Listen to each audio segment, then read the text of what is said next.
ओम शांति।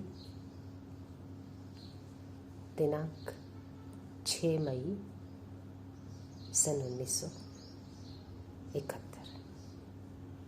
अव्यक्त बाप दादा के मधुबन से उच्चारित मधुर महावाक्य। मीठे मीठे बाप दादा बोले, वाणी का विषय है बाप दादा का विशेष श्रृंगार नूरे रतन। मीठे मीठे बाप दादा बोले, आज रत्नागर बाप अपने रत्नों को देख हर्षित हो रहे हैं। देख रहे हैं कि हर एक रतन यथाशक्ति पुरुषार्थ कर आगे बढ़ रहे हैं। हर एक अपने आप को जानते हो कि हम कौन सा रतन है। कितने प्रकार के रतन होते हैं? बाप दादा ने पूछा, कितने प्रकार के रतन होते हैं? तो किसी ने कहा 8 रतन है। तो बाप दादा बोले, आप कितने नंबर के रतन हो? हीरे के संग रह हीरे समान नहीं बने हो। रत्न तो सभी हो। बाप दादा बोले, रत्न तो सभी हो, लेकिन एक रतन है जिनको कहते हैं नूरे रतन। तो क्या सभी नूरे रतन नहीं हो? एक तो नूरे रतन, दूसरे हैं गले की माला के रतन। तीसरी स्टेज क्या है जानते हो? बाप दादा बोले, तीसरे हैं हाथों के कंगन के रतन। सभी से फर्स्ट नंबर है नूरे रतन। वह कौन बनते हैं? जिनके नैनों में सिवाय बाप के और कुछ भी देखते हुए भी देखने में नहीं आता है, वह है नूरे रतन। और जो अपने मुख से ज्ञान का वर्णन करते हैं, लेकिन जैसा पहला नंबर सुनाया कि सदैव नैनों में बाप की याद, बाप की सूरत ही सभी को दिखाई दे, उसमें कुछ कम है। वह गले द्वारा सर्विस करते हैं, इसलिए गले की माला का रतन बनते हैं। और तीसरा नंबर जो हाथ के कंगन का रतन बनते हैं, उनकी विशेषता क्या है? किस न किस रूप से मददगार बनते हैं। तो बाप दादा बोले, मददगार बनने की निशानी यह बाहों के कंगन के रतन बनते हैं। अब हर एक अपने से पूछे कि मैं कौन सा रतन हूँ?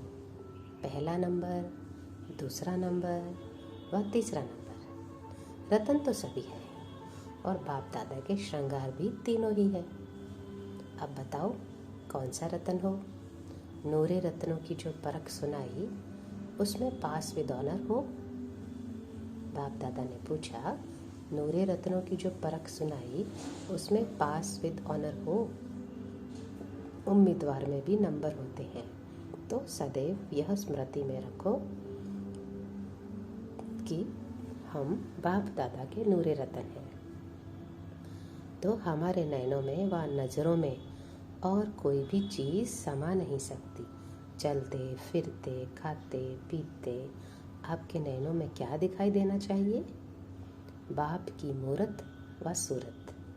ऐसी स्थिति में रहने से कभी भी कोई कंप्लेन नहीं करेंगे। जो भी भिन्न भिन्न प्रकार की परेशानियां परेशान करती है और परेशान होने के कारण अपनी शान से परे हो जाते हो, तो परेशान का अर्थ क्या हुआ? बाप दादा ने बताया, अपनी जो शान है उससे परे होने के कारण परेशान होना पड़ता है। अगर अपनी शान में स्थिति हो जाओ, अगर अपनी शान में स्थित हो जाओ तो परेशान हो नहीं सकते।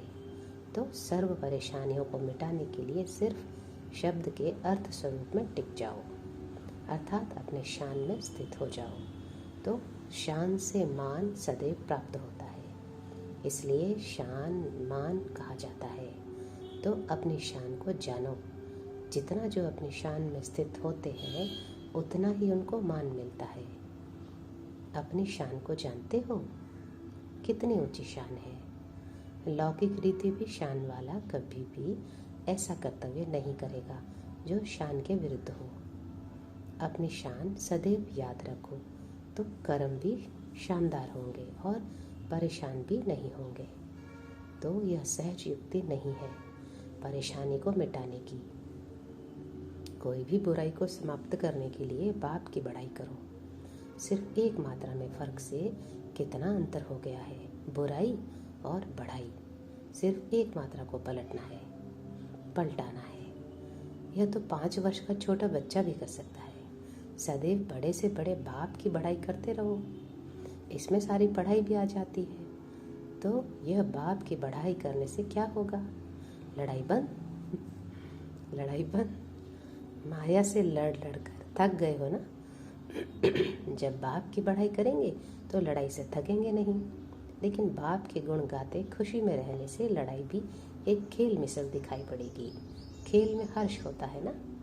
तो जो लड़ाई को खेल समझते, ऐसी स्थिति में रहने वालों की निशानी क्या होगी? हर्ष। सदा हर्षित रहने वाले को माया कभी भी किसी भी रूप से आकर्षित नहीं कर सकती। तो माया की आकर्षण से बचने के लिए एक तो सदैव अपनी शान में रहो, दूसरा माया को खेल समझ सदैव खेल में हर्षित रहो। सिर्फ 2 बातें याद रहे तो हर कर्म यादगार बन जाए।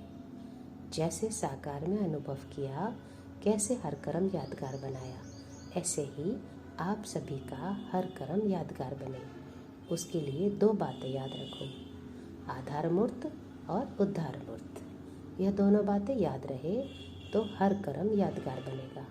अगर सदैव अपने को विश्व परिवर्तन के आधार मूर्त समझो तो हर कर्म ऊंचा होगा। फिर साथ साथ उदारचित्त अर्थात सर्वात्माओं के प्रति सदैव कल्याण की भावना, वृत्ति, दृष्टि में रहने से हर कर्म श्रेष्ठ होगा। तो अपना हर कर्म ऐसे करो जो यादगार बनने योग्य हो। यह फॉलो करना मुश्किल है क्या? तो किसी ने कहा, म्यूजियम सर्विस पर पार्टी जा रही है, त्याग का सदैव भाग्य बनता है। बाप दादा ने कहा, त्याग का सदैव भाग्य बनता है। जो त्याग करता है उसको भाग्य स्वतः ही प्राप्त हो जाता है। इसलिए यह जो बड़े से बड़ा त्याग करते हैं उनका बड़े से बड़ा भाग्य जमा हो जाता है। इसलिए खुशी से जाना चाहिए सर्विस पर। अच्छा, ओम शांति।